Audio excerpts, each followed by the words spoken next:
Hello friends, स्वागत है आपका Pawan Kumar Y math YouTube channel में। हमने आज आपको साइंस के रेलवे के पीवाई क्वेश्चन कराने जा रहे हैं। इसमें आपका पहला क्वेश्चन है, दही में कौन सा अम्ल मौजूद होता है? तो आपका इसका आंसर होगा लैक्टिक अम्ल। क्या होगा? लैक्टिक अम्ल। भाप अंगार गैस किसका मिश्रण है? तो भाप अंगार गैस किसका मिश्रण है? तो इसमें आपका ऑप्शन होगा कार्बन मोनोऑक्साइड, यानी ऑप्शन ए। छोटी वस्तुओं को बड़ा करके देखने के लिए किस यंत्र का प्रयोग किया जाता है? तो इसमें आपका होगा माइक्रोस्कोप, ऑप्शन बी, यानी कि माइक्रोस्कोप। ठीक है। फिर क्वेश्चन नंबर 4 है आपका कि क्वेश्चन नंबर 4 है आपका जंतु विज्ञान की वह शाखा जिसमें कीट पतंगों का व्यापक अध्ययन किया जाता है, क्या कहलाता है? वो एंटमोलॉजी कहलाता है। क्या कहलाता है? Entomology, option C. फिर क्वेश्चन नंबर 5 है आपका मानव शरीर में सबसे लंबी कोशिका कौन सी है? मानव शरीर में सबसे लंबी कोशिका कौन सी है? तो इसमें होगा 5वें का क्वेश्चन होगा आपका ए, यानी कि तंत्रिका तंत्र। क्या होता है? मानव शरीर में सबसे लंबी कोशिका कौन सी है? तो इसका होगा 5वें का ए, तंत्रिका तंत्र। क्या होगा? तंत्रिका तंत्र। उसके बाद फिर आगे आपका क्वेश्चन नंबर 6 दिया गया, हाइड्रोजन के साथ अधिकांश ईंधन कौन सा यौगिक होता है? हाइड्रोजन के साथ अधिकांश ईंधन कौन सा यौगिक होता है? तो क्वेश्चन नंबर 6 का होगा सी, ऑप्शन सी, कार्बन। यानी हाइड्रोजन के अधिकांश ईंधन कौन सा होता है? कौन सा यौगिक होता है? कार्बन होता है। ठीक है। फिर आपका क्वेश्चन नंबर 7 दिया गया, मानव हृदय में कितने वाल्व होते हैं? मानव हृदय में कितने वाल्व होते हैं? तो इसका होगा ऑप्शन नंबर 4। ठीक है। उसके बाद आगे दिया, आँखों का कौन सा भाग कैमरे में फिल्म की तरह कार्य करता है? आँखों का कौन सा भाग कैमरे में फिल्म की तरह कार्य करता है? तो 8वें का ए, रेटिना। जहाज की चाल किस रूप में मापी जाती है? सभी को पता है कि जहाज की चाल जो है आपकी फ्रेंड्स नॉट में मापी जाती है। किस में मापी जाती है? नॉट में, यानी नमे का बी, नमे का बी होगा। ठीक है। उसके बाद भय गुण जो प्रकाश तरंग में दिखता है पर ध्वनि तरंग में नहीं दिखता है, यानी कि आपका क्वेश्चन 9 है, भय गुण जो प्रकाश तरंग में दिखता है लेकिन ध्वनि तरंग में नहीं दिखता है। तो आपका सभी लोग जानते हैं ध्रुवण। ध्रुवण ऐसा गुण है जो प्रकाश तरंग में दिखता है नहीं ध्वनि तरंग में नहीं दिखता है। फिर आगे क्वेश्चन आपका है क्वेश्चन नंबर 11 है कि विज्ञान की वह शाखा जो महामारी और उनके उपचार से संबंधित है, क्या कहलाता है? तो 11वें का बी, यानी एपिडेमियोलॉजी, एपिडेमियोलॉजी। फिर अब क्वेश्चन नंबर 12 आपका दिया गया है, योजोन छिद्र, यानी कि योजोन छिद्र में कौन सी गैस उत्तरदायी है? यह सभी पता है, योजोन में छिद्र के लिए सभी फेमस क्वेश्चन है आपका ये क्लोरोफ्लोरोकार्बन, ऑप्शन ए। ठीक है, 12 का ए। ठीक है फ्रेंड्स। इसके बाद आपको ये दिया गया है क्वेश्चन नंबर 13, पानी में लटकते हुए कोलाइड कण किस प्रक्रिया से हटाया जा सकता है? कोलाइड कण किस प्रक्रिया से हटाया जाता है? तो 13 का डी, स्कंदन। 13 का डी क्या होगा? स्कंदन। ठीक है फ्रेंड्स। उसके बाद कैलस निर्माण के लिए सर्वाधिक शक्तिमान ऑक्सीजन है। कैलस निर्माण के सर्वाधिक शक्तिमान ऑक्सीजन क्या है? 2,4-D, 2,4-D, यानी ऑप्शन ए। जीव विज्ञान की वह शाखा जो शरीर की आंतरिक संरचना से संबंधित है, क्या कहलाती है? जीव विज्ञान की वह शाखा जो शरीर की आंतरिक संरचना से संबंधित है, क्या कहलाती है? तो इसका होगा 15 का बी, एनाटॉमी। क्या कहलाती है? एनाटॉमी, यानी कि ऑप्शन बी। ठीक है फ्रेंड्स, ऑप्शन बी। फिर कहा है ऑस्टियो आर्थराइटिस से बचने के लिए किस विटामिन की ज़रूरत होती है, यानी ऑस्टियो आर्थराइटिस से बचने के लिए किस विटामिन की ज़रूरत होती है। तो 16 का डी, विटामिन डी की। क्या होगा, विटामिन डी की। फिर आगे आपका है ग्रैब का रोग किसकी अतिशीघ्रता के कारण होता है, यानी ग्रैब रोग जो है किसकी अतिशीघ्रता के कारण होता है। तो ग्रैब रोग जो है थायराइड के कारण होता है। किसके कारण होता है फ्रेंड्स, थायराइड के कारण।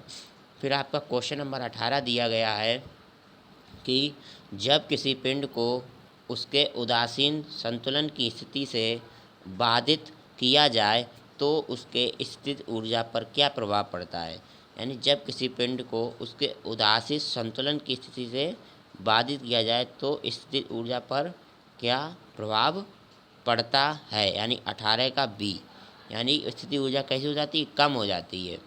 यानी किसी पिंड को उदासीन संतुलन की स्थिति में बाधित किया जाए तो उसकी स्थिति ऊर्जा पर क्या प्रभाव पड़ता है, स्थितिज ऊर्जा क्या हो जाती है, कम हो जाती है।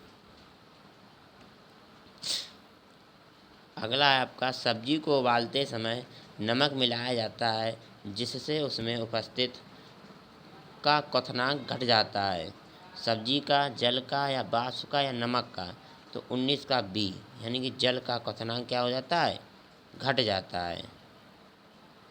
19 का बी, जल का क्वथनांक क्या होता है, घट जाता है। उसके बाद चिकित्सा विज्ञान की वह शाखा जिसमें रासायनिक यौगिकों से उपचार किया जाता है क्या कहलाता है। चिकित्सा विज्ञान की वह शाखा जिसमें रासायनिक यौगिकों से उपचार किया जाता है क्या कहलाता है, कीमोथेरेपी। क्या कहलाएगा आपका, कीमोथेरेपी। ठीक है। सिनेबार किसका अयस्क है, सिनेबार किसका अयस्क है, यानी कि सिनेबार किसका अयस्क है, तो 21 का डी, ये आपका है पारे का। क्या है इसमें, ऑप्शन बी होगा। क्या होगा, ऑप्शन बी। ठीक है फ्रेंड्स, इसमें 21 का बी होगा। क्या होगा आपका, 21 का बी, यानी 21 नंबर का होगा बी ऑप्शन। ठीक है फ्रेंड्स।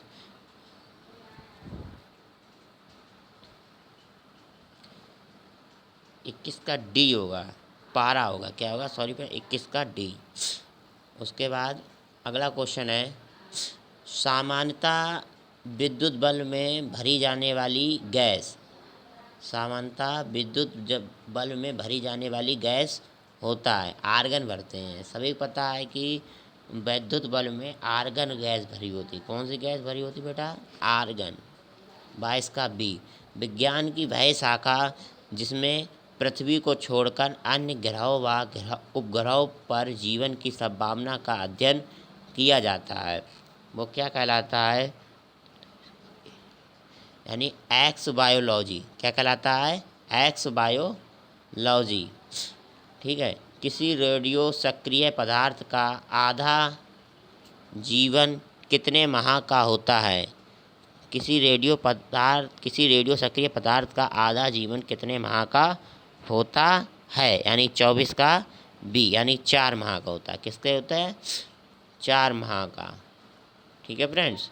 उसके बाद ये कुछ कट गए हैं ये, तो हम आपको बता दे रहे हैं। ठीक है।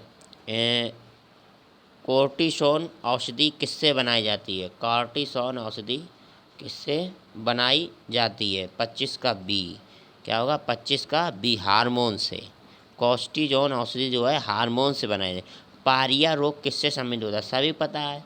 पायरिया रोग जो है मसूड़ों से होता है। किससे संबंधित होता है, मसूड़ों। विज्ञान की वह शाखा जिसमें समस्त ब्रह्मांड का अध्ययन किया जाता है क्या कहलाता है, तो इसका होगा आपका 27 का बी, क्रोस्मोलॉजी। पौधों के वर्तिका तथा वर्तिकाग्र के कौन से भाग का इस्तेमाल किया है, यानी पौधों के वर्तिका और वर्तिकाग्र के कौन से भाग का इस्तेमाल किया जाता है, तो 28 का होगा सी, यानी केसर वाले भाग का इस्तेमाल किया जाता है। फिर 28 का फिर होगा 29, 29 दृष्टि की यथार्थता किस कोशिका का काम है? दृष्टि की यथार्थता किस कोशिका का काम है? इसका होगा 29 का ये शंकु कोशिका का। क्या होगा? शंकु कोशिका का। ठीक है फ्रेंड्स। उसके बाद आपका क्वेश्चन नंबर 30 दिया गया। 30 में क्या है?